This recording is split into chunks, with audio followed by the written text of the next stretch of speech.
Well, we're thrilled to have Dr. David deSilva on the podcast. Our listeners will be familiar with David through some of the short interviews that we've done in the past at SBL, but now we get him for a whole episode.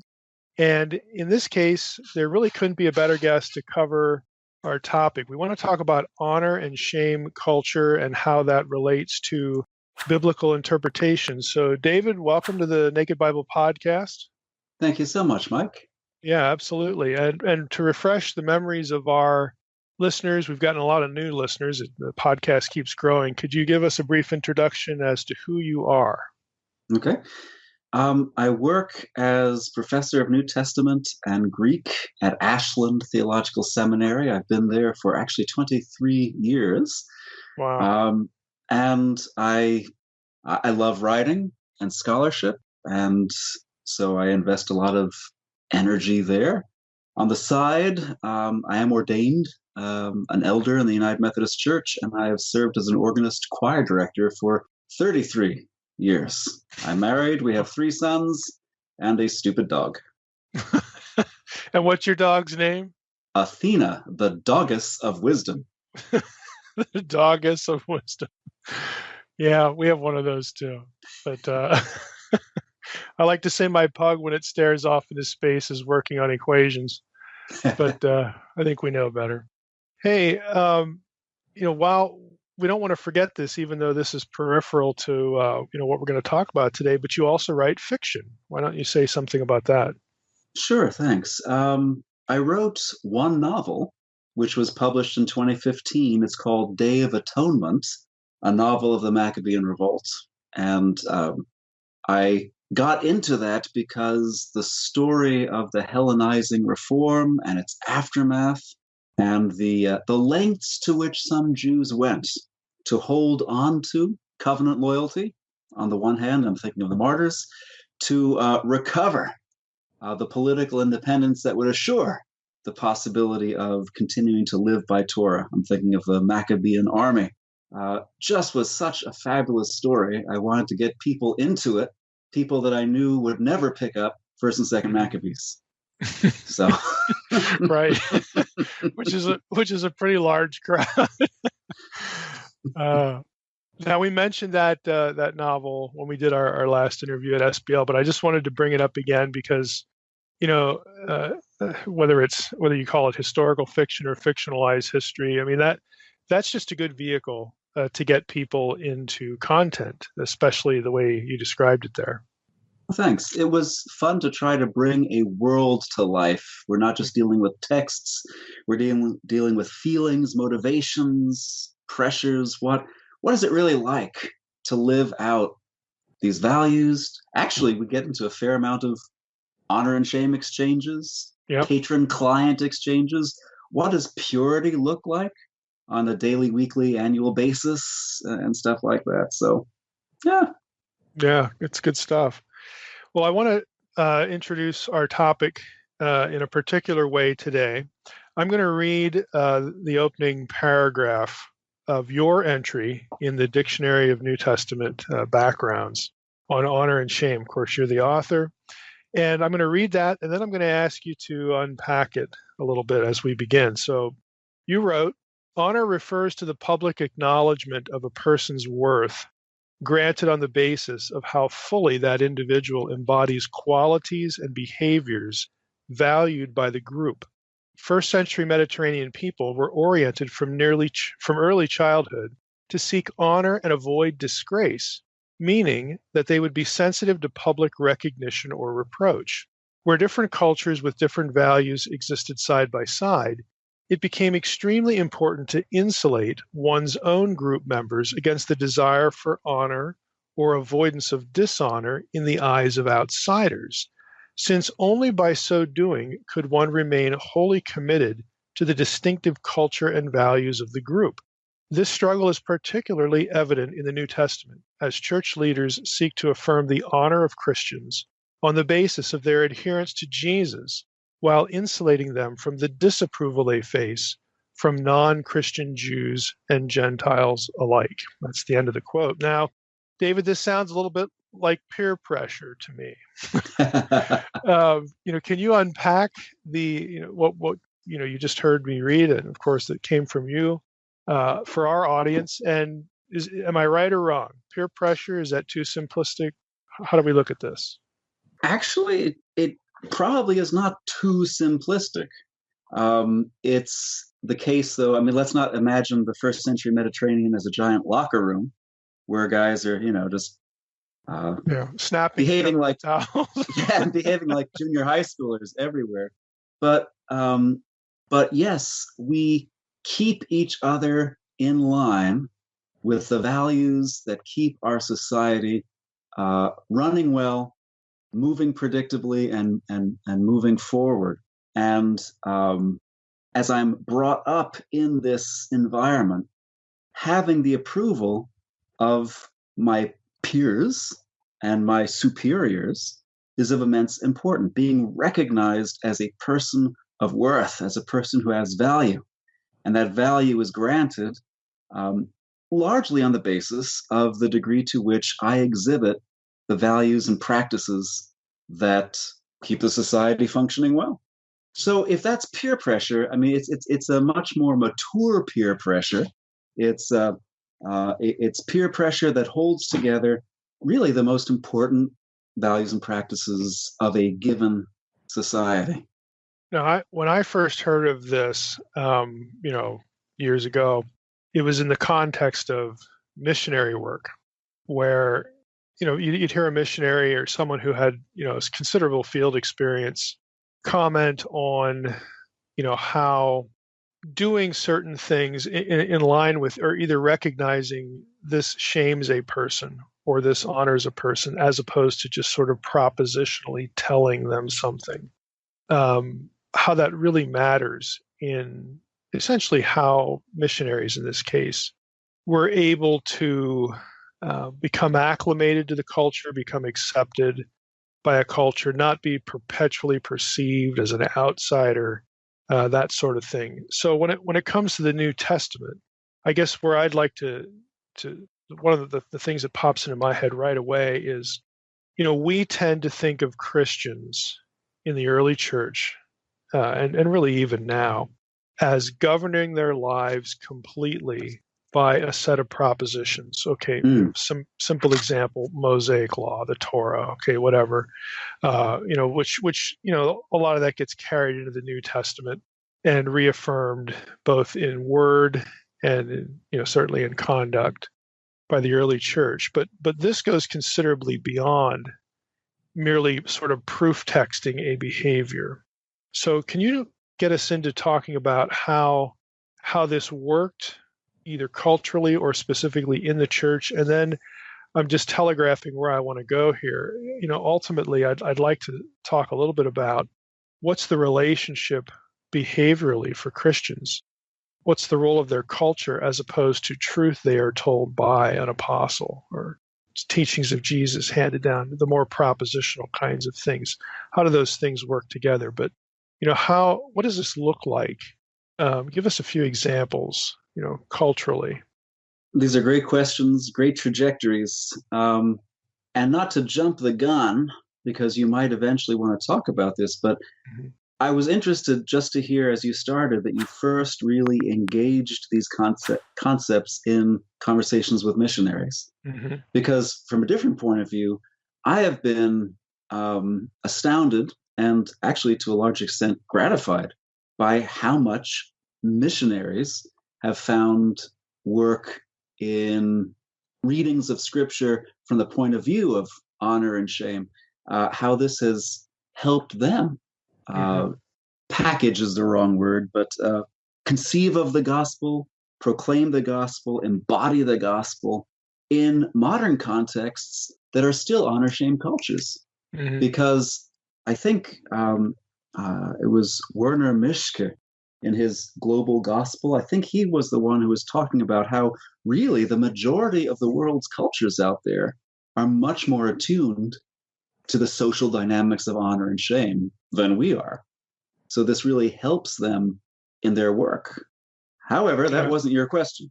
No, but that I mean, I think it'd be really hard to dispute that. I mean, even I'm reading a book now on the death of Western culture.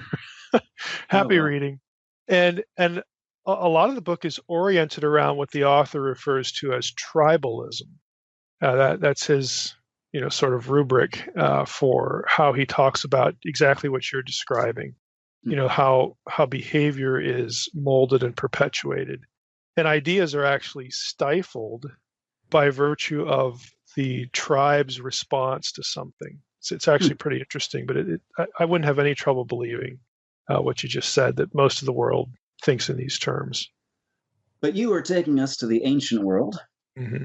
um, and specifically this question of propositions versus propositional truth versus living in the midst of these social dynamics. Yeah, Is that about right? yeah, yeah. Ultimately, how do those two things correlate, or butt heads? Either way. Well, I'm thinking about some stories in the Gospels where certain practices that Moses has commanded, Hmm. so propositions, are front and center. I'm thinking about the Sabbath, for example. The Sabbath is something that is commanded by Torah, that it will be observed, how it will be observed, and of course, there's a great deal of expansion and interpretation as to what constitutes work, what doesn't, how to keep the Sabbath. Um, in the first century synagogues of Galilee, um, the people reinforced for one another the importance of this, what has become a major identity marker for the Jewish people. To be part of this group means to observe the Sabbath, to be part of this group that is favored by God and that enjoys God's protection means keeping the Sabbath. And your failure, not you, Mike, but anyone in general, your failure to keep the Sabbath both erodes our identity as we would say as people of God, and it threatens our standing in God's favor, which is predicated upon the covenant. So, the covenant could be seen as a whole bunch of propositions or imperatives, uh, but in living it out, there's a great deal of pressure from one another to what remain within the bounds of carrying out those precepts. So I think about Jesus healing on the Sabbath, Hmm. a disputed work. Is it work? Is it not work? Is it an act of mercy that should be allowed? Is it a work that could take place any other day? And Jesus encounters active resistance from leaders of the synagogue. For example, Luke 13, that's the one, where a woman who has been bent over for some number of years comes into the synagogue, and Jesus actually takes the initiative and heals her. The synagogue leader issues a rebuke, not directly to Jesus, but to the people. Don't come here to be healed on the Sabbath. There are 6 days for work to be done. Come on those days, but not today. So there's this attempt to reinforce the boundaries of Sabbath keeping by putting Jesus down indirectly, by saying he just violated how to observe the stipulation. And Jesus seems to understand very clearly this is launched against him because the Lord answers him and says, hypocrites, you do this much on the Sabbath. You take your animals and untie them and give them water. Hmm. Shouldn't we untie this woman from Satan's bondage on this same day? And his opponents can't answer. So in this contest, uh, really about how to keep the stipulation, Jesus wins in this public forum because the people who are there basically judge Jesus' response to be more correct, better landed, And and even and yeah, still consistent, within their own culture, because Jesus doesn't like pull out some verse, from elsewhere in the Torah or in the Tanakh and say, well, the Pharisees got this wrong. Here's a competing proposition that's superior. He actually uses their own behavior their Right. own living out, of a proposition. Again, what part of what forms their culture. And I like the way you put it. He wins. Mm, I mean, what can they say? indeed. So he's successfully defended his honor and his authority to really define what Sabbath keeping should be like, what it includes, what it doesn't include. And then, I'm thinking of a verse in Philo, and of course, I can't come up with a reference. Um, it's not going to happen. But I wrote That's it what down indexes are somewhere for. so I wouldn't have to remember. Um, where Philo talks about how Jews throughout the diaspora act as watchdogs for the ancestral covenant, how they apply social pressure, how they will shame deviations among their own from doing those distinctive practices of the Torah. So I guess this is a long way around to saying the propositions, if they are going to be enforced at all, if their practice is going to continue, it depends on the social practices of reinforcement of those practices. It is still as important to your honor today to be living in line with the Torah. And we are going to treat you as valuable, or we're going to treat you as deviant based on that. Do you think this is part of what Paul meant? And he, of course, included his own countrymen here.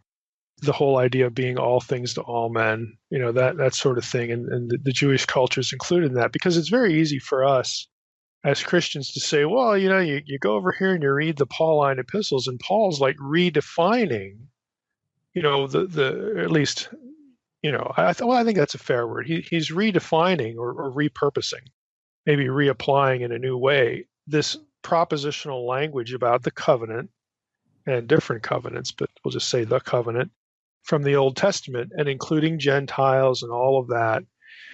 And so it's easy for us to say, well, why didn't, later on when we have these controversies in churches, you could just quote Paul, you could just quote this passage over here, and that should settle the matter. But it seems like Paul is sensitive to the fact, even though he, is speaking as an apostle, and he, no pun intended, or maybe pun intended, lays down the law in a few points.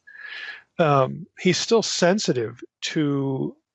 I want to be careful with my terms. I want to say the insufficiency of that approach, not the insufficiency of the truths that he's espousing, but the insufficiency of just proof texting things, that he has to make sure his audience knows that he, does view the law positively. I mean, he can criticize dependence on it over here, but then he can affirm it on the other hand.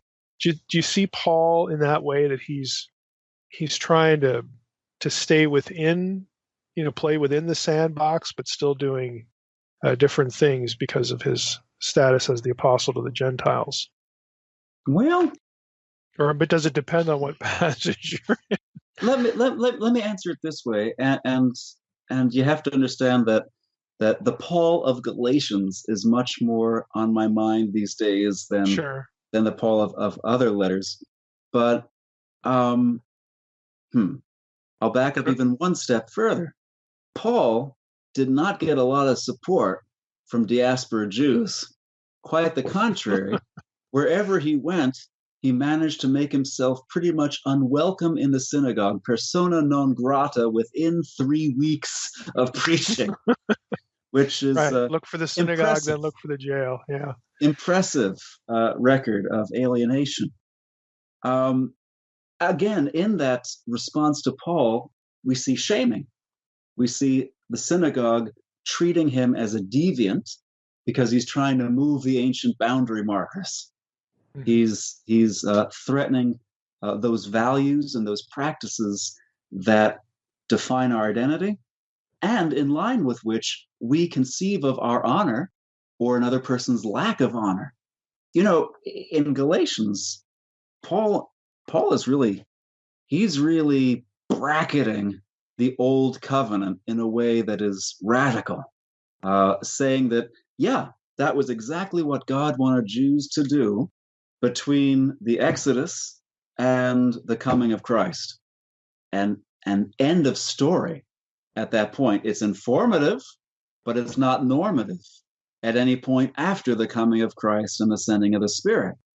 With a message like that, obviously, he is going to invite radical shaming, and those whom he converts to his way of thinking, especially Jews that move in that direction, will also be subject to a great deal of deviancy control, a great deal of shaming by their associates, by their families, because really Paul could be seen as an apostate and leading people to apostasy from the covenant in what he's saying about the law and in the kind of interaction he's encouraging between Jewish Christians and uncircumcised, non-Torah observant Gentile Christians.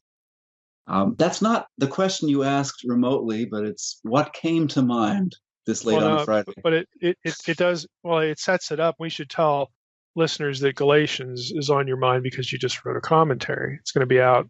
It's really soon. I mean, when is it supposed to be out?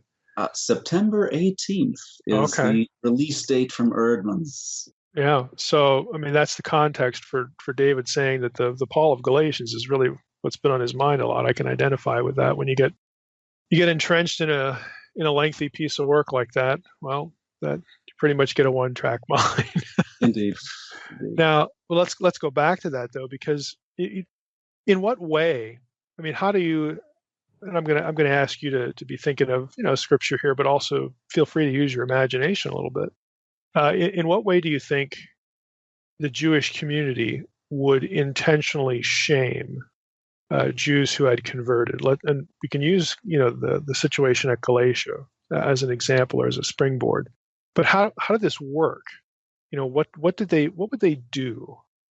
Well, there are some official actions that diaspora Jews can take toward their own. They are allowed a certain measure even of corporeal punishment. This is why Paul in 2 Corinthians says he received from the Jews 5 times the 40 lashes minus 1. That was synagogue discipline, right? From the Jews, yeah. From the Jews in diaspora synagogues. Just like he got beaten with rods by Roman officials a number of times because he was transgressing the norms and practices that Romans found valuable. But in a less formal setting, families would put pressure on, would cajole, just verbally cajole, pressure a person to give up certain associations that were seen as damaging to the honor of the whole family, because we can't keep our own in line with the covenant. Eventually, what that turns into is disowning, throwing out a deviant family member to protect the honor of the larger family unit. This happens among Jews. This happens among Gentiles.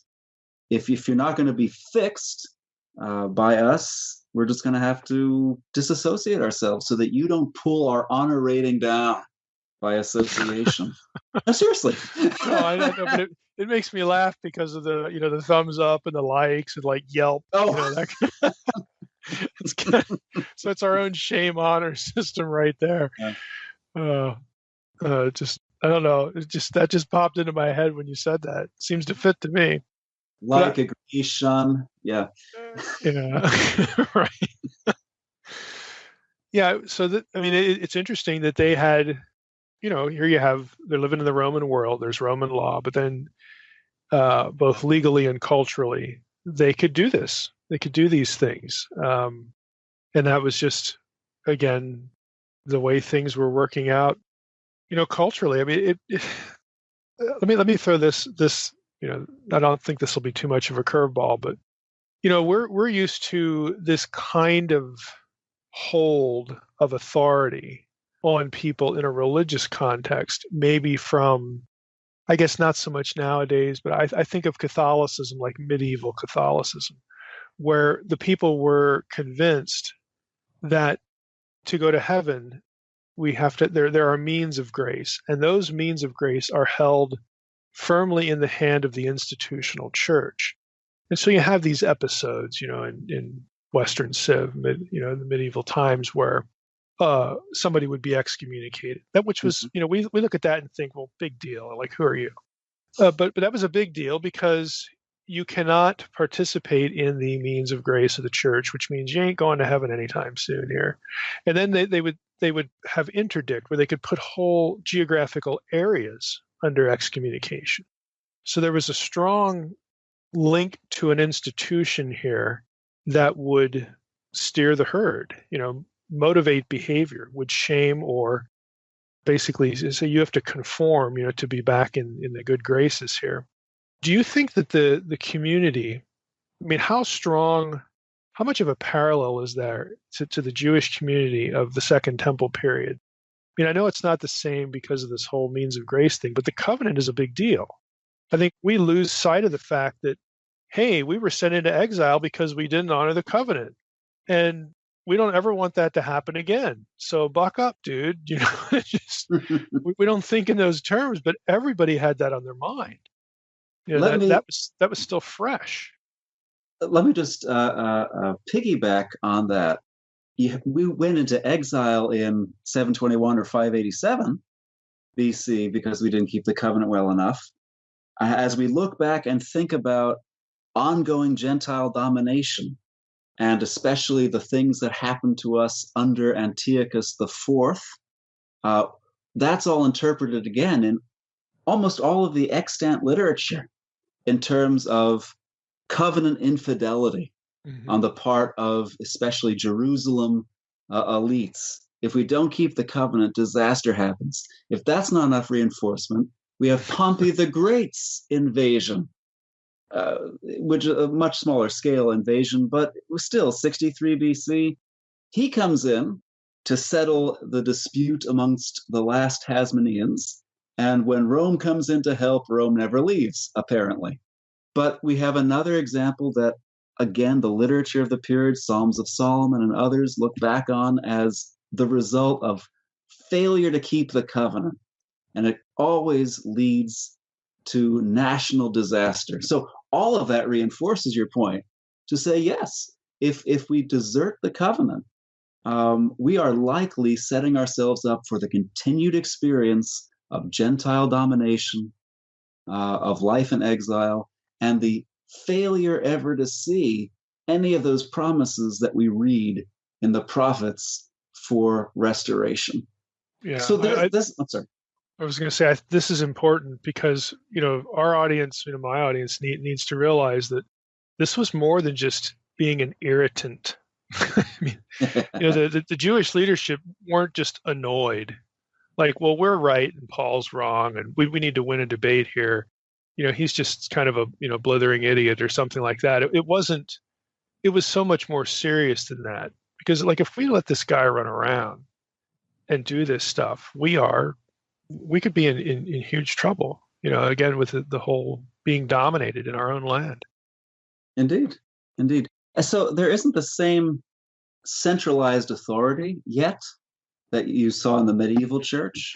There's still a fair amount of diversity and diffusion among Jews. They have a lot of disagreements amongst themselves about how to keep covenant.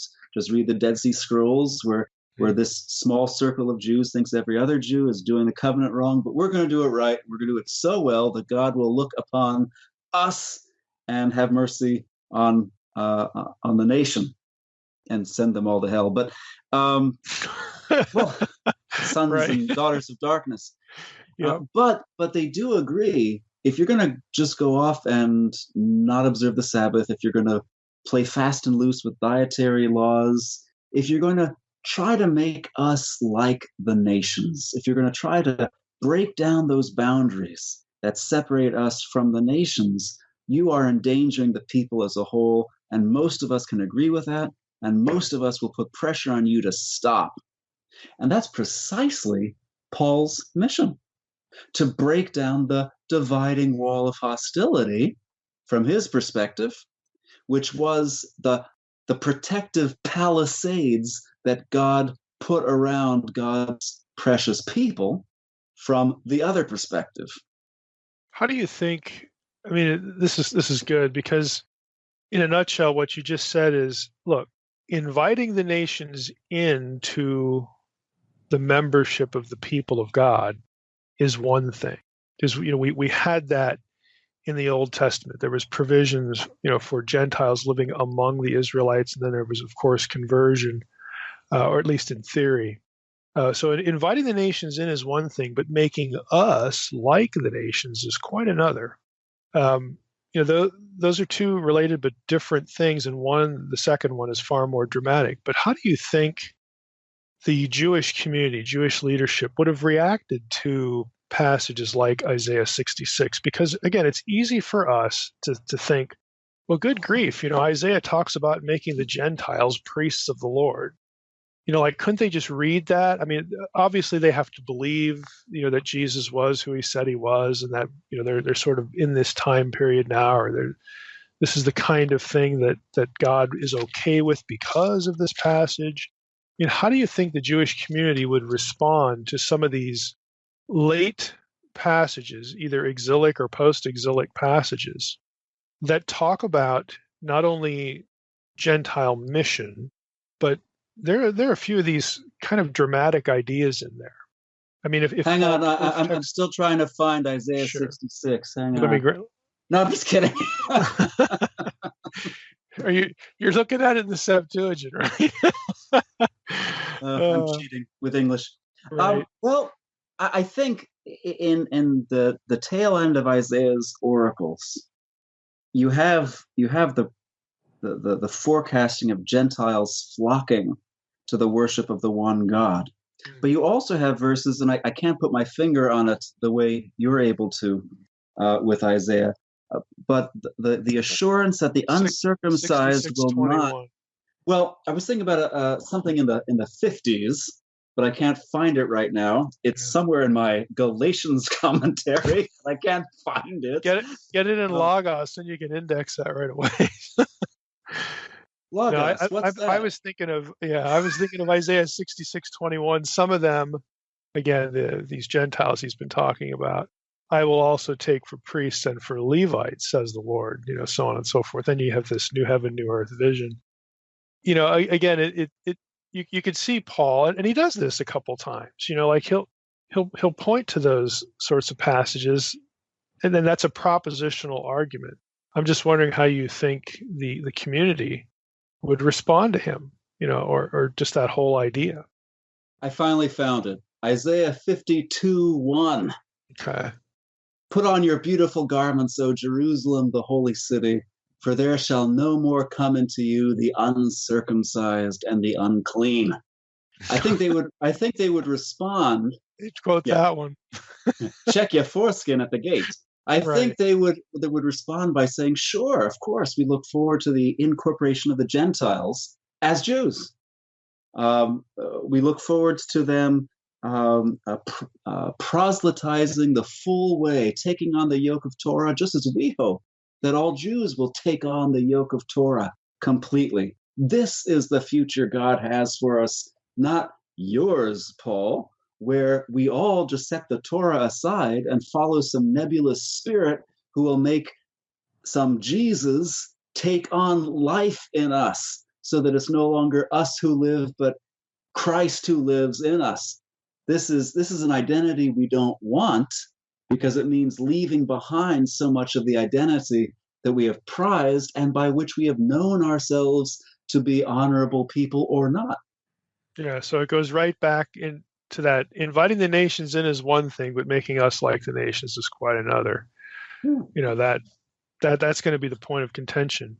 What do you think of, without sort of pinpointing different groups here, but I think there's a fairly significant movement. I don't know if you've noticed any of this in your neck of the woods, but I don't think it's going to be isolated either to just sort of, internet theology.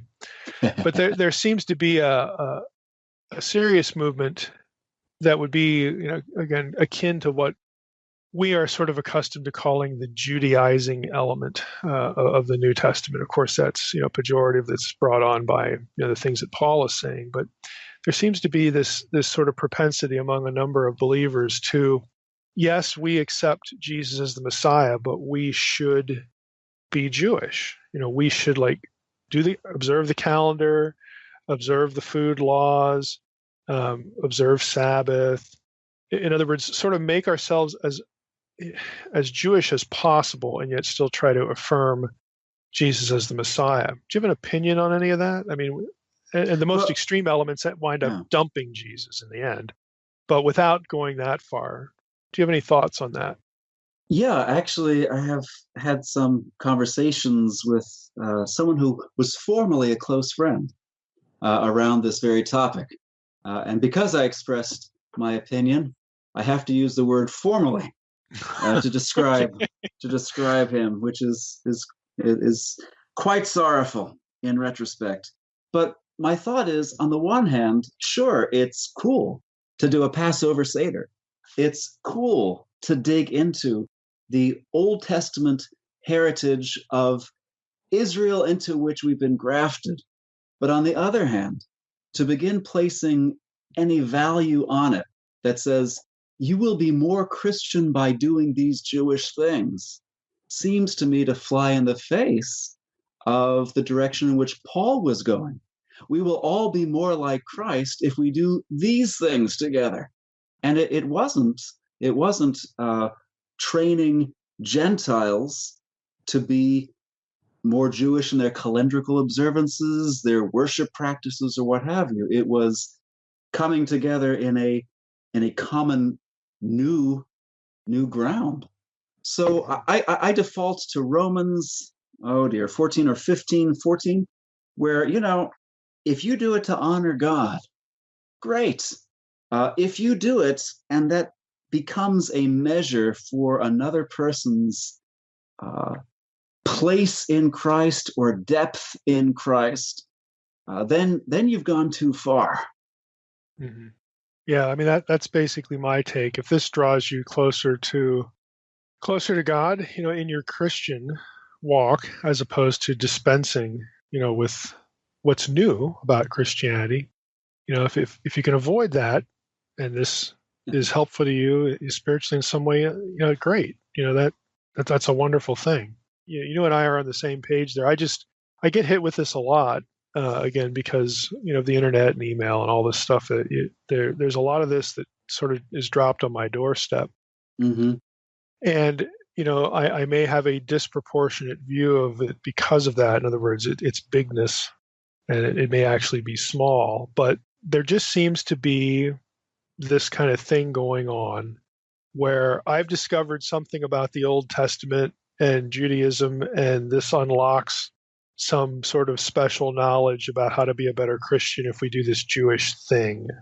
I tend to see a lot of that. So I just wanted to know what your take on that was, because it seems to me Paul ran into this a lot.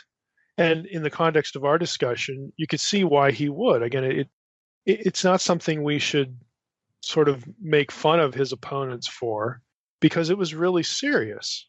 Again, because of what we're talking about here, this shame and honor, and then in a transcendent sort of way, this whole notion of exile and dominance, that wasn't ancient history to them. That was a current problem, which I tend to think we forget about.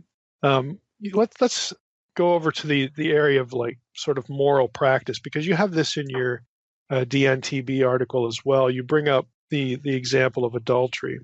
So can we spend a few minutes on this sentence you have here? The threat of dishonor supports a society's prohibitions of socially disruptive behavior. For example, adultery, the violation of the sanctity and peace of a bond that is foundational to society, often carries the threat of disgrace. And then you reference Proverbs 6:32-33. So let's just take that again. Why wasn't it? What was it?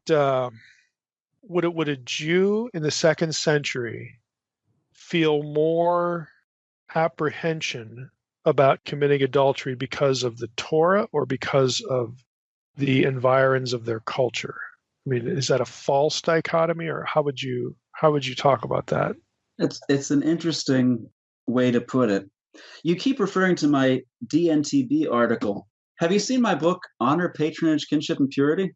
I don't have that one in my system, so Well, I'm cheating for quick reference here. I'm going to ask Bob Pritchett if he will unlock this for you as a gift, Uh, because there's a lot more in there.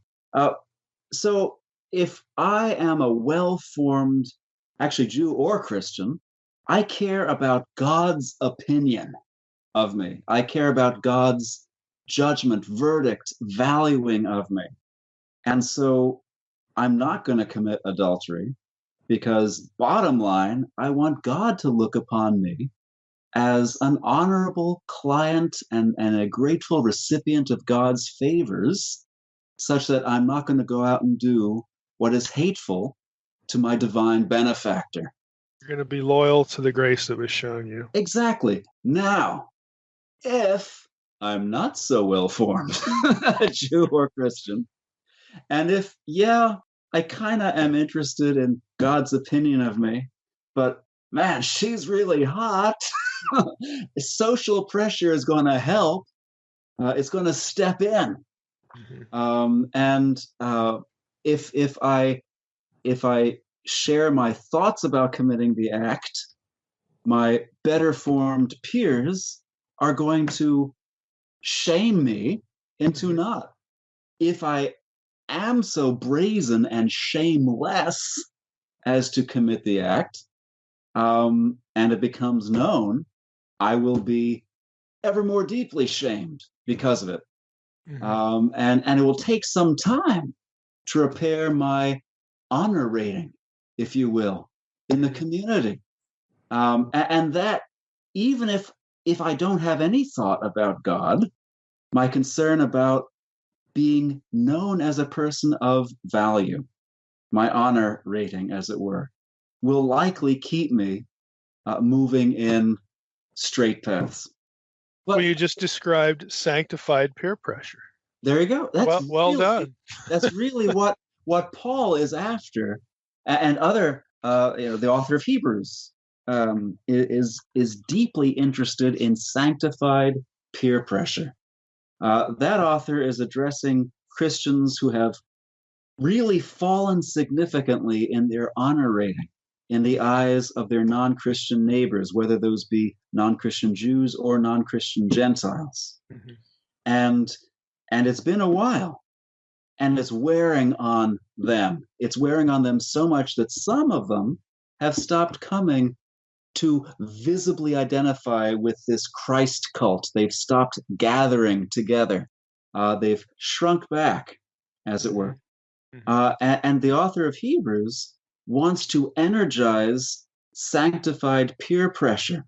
Watch out, lest there be in any one of you a wicked heart of distrust that turns away from the living God.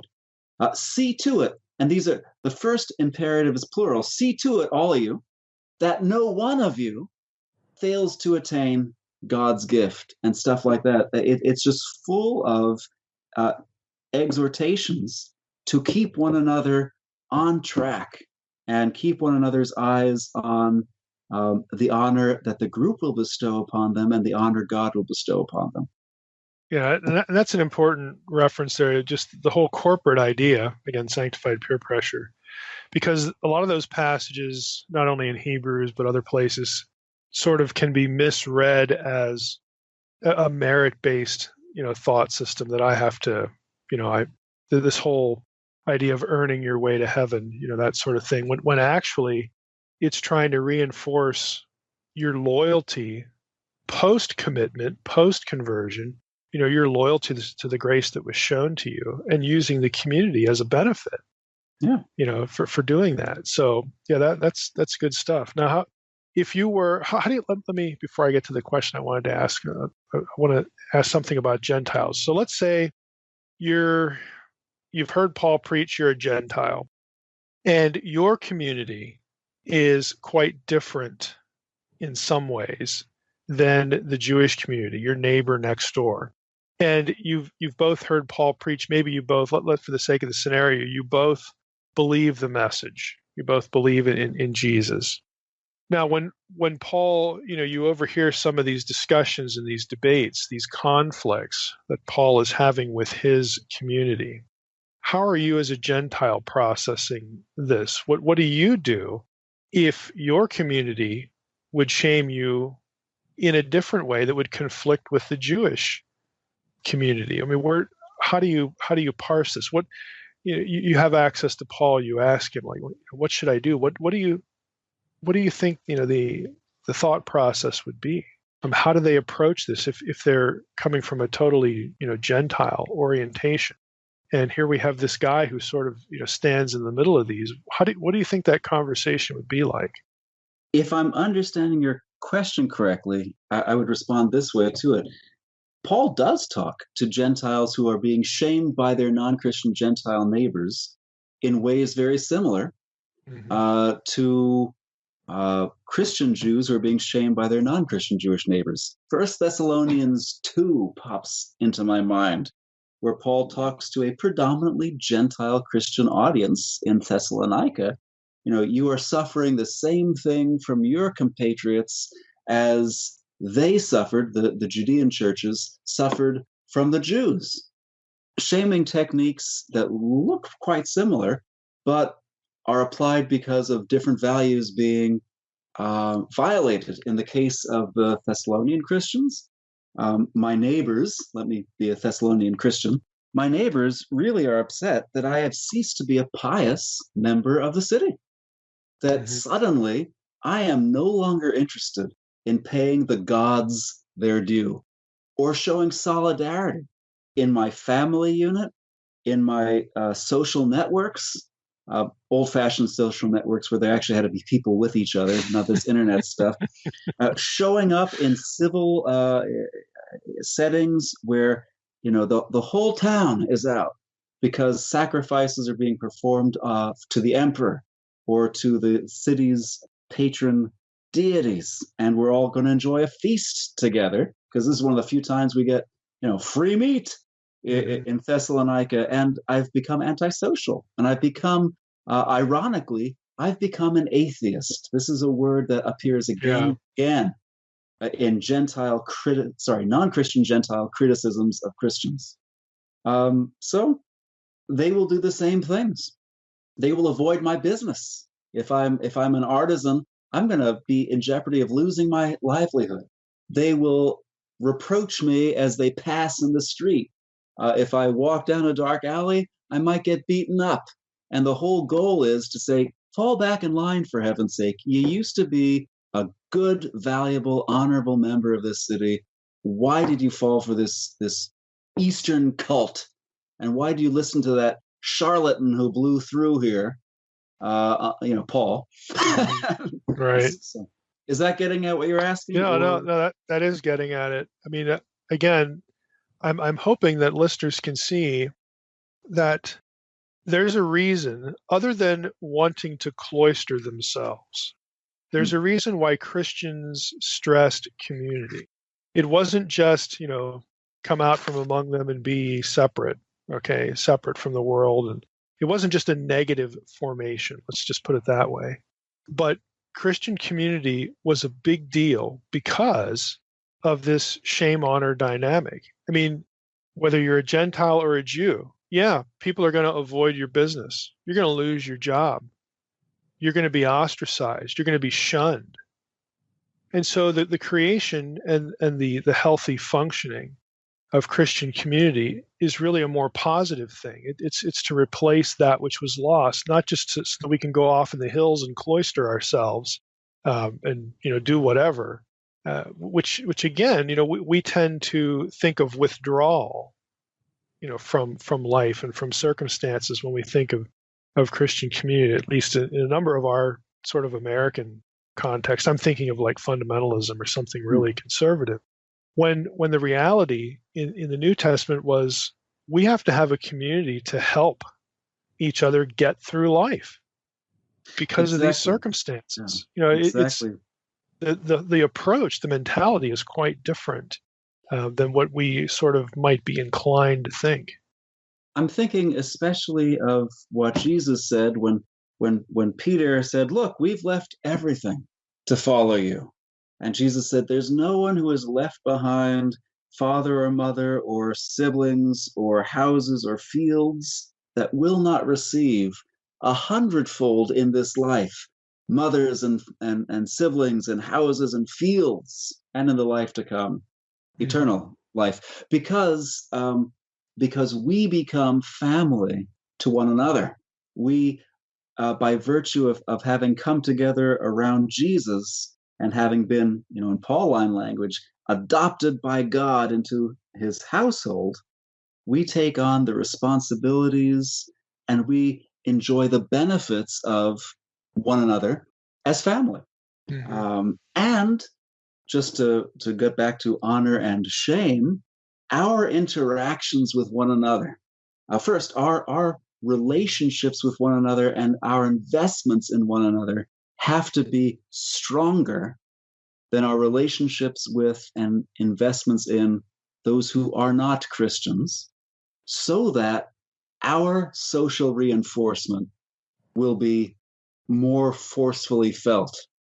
Paul will urge Christians to exercise, in effect, community discipline to keep individuals living the new life that Christ has called them to, as opposed to falling back into their old patterns that they might formerly have enjoyed, like the fellow in 1 Corinthians 5, who I can't remember the specifics as I sit here, but he was having sex with someone he wasn't supposed with his father's wife. That much I remember. Or those who are contemplating continuing in fornication or consorting with prostitutes in 1 Corinthians 6. So, you just can't be doing this. There's a new set of values, and we have to hold each other accountable. And if that person will not, we excommunicate the person. This is kind of the birth of excommunication in 1 Corinthians 5. And we hope that person's desire for God, who is known in connection with our community, will be greater than his desire for his father's ex-wife. Yeah, really.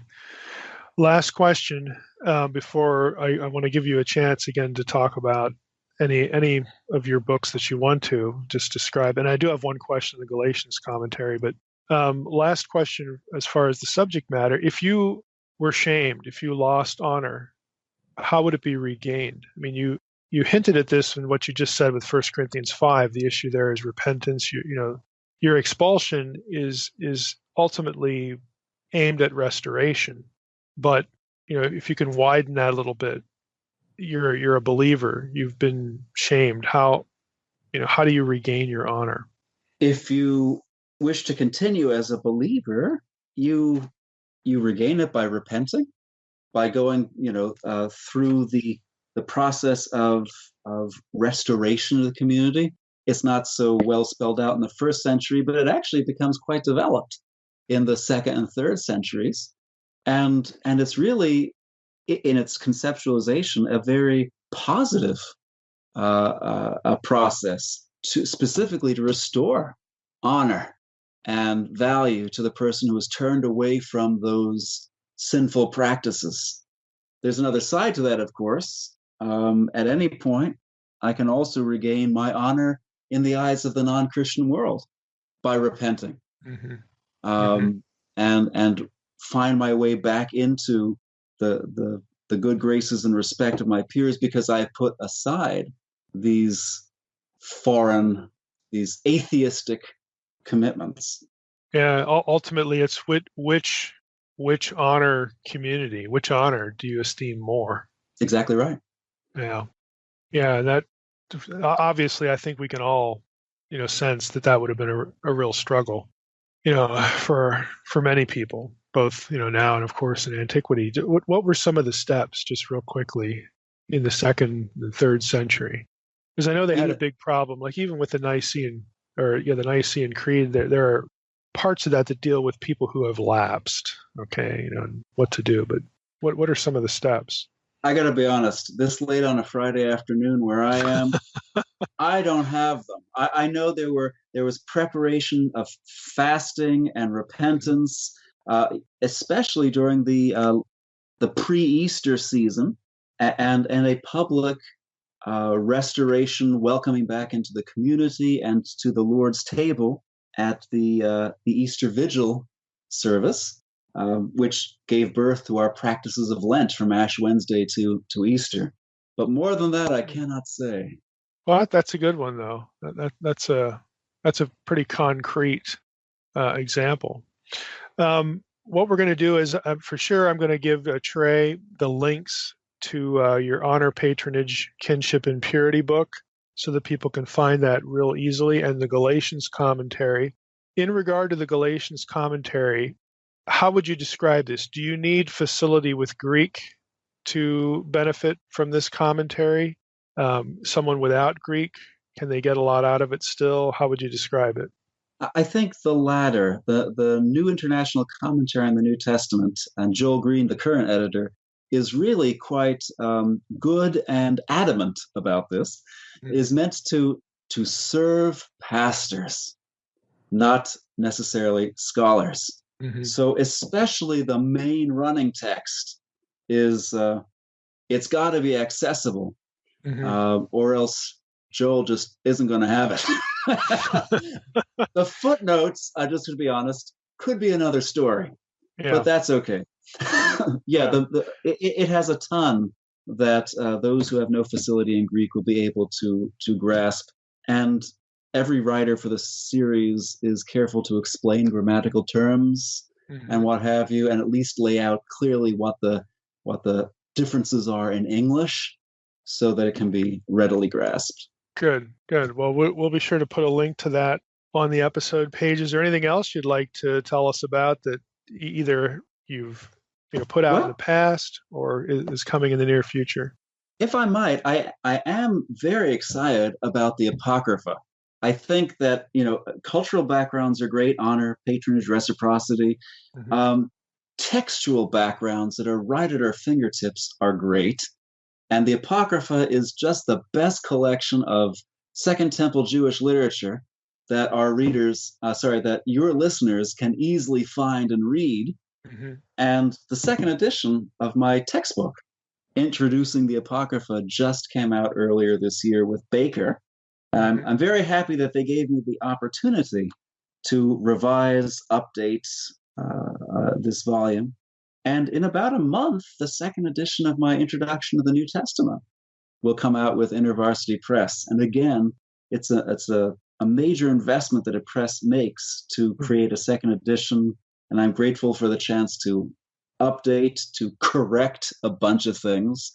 And, archaeology especially, because since between the first and the second edition, I've actually gotten to visit most New Testament sites. And I've discovered, oh, heck, that's really over there, not over there like I thought, and what have you. So Google Earth let me down. Well, the first edition, I didn't have Google Earth. Right. So, okay, well, what we'll do is on the episode page for this episode, we will put a link also to the new edition of the Invitation to the Apocrypha, the introduction there.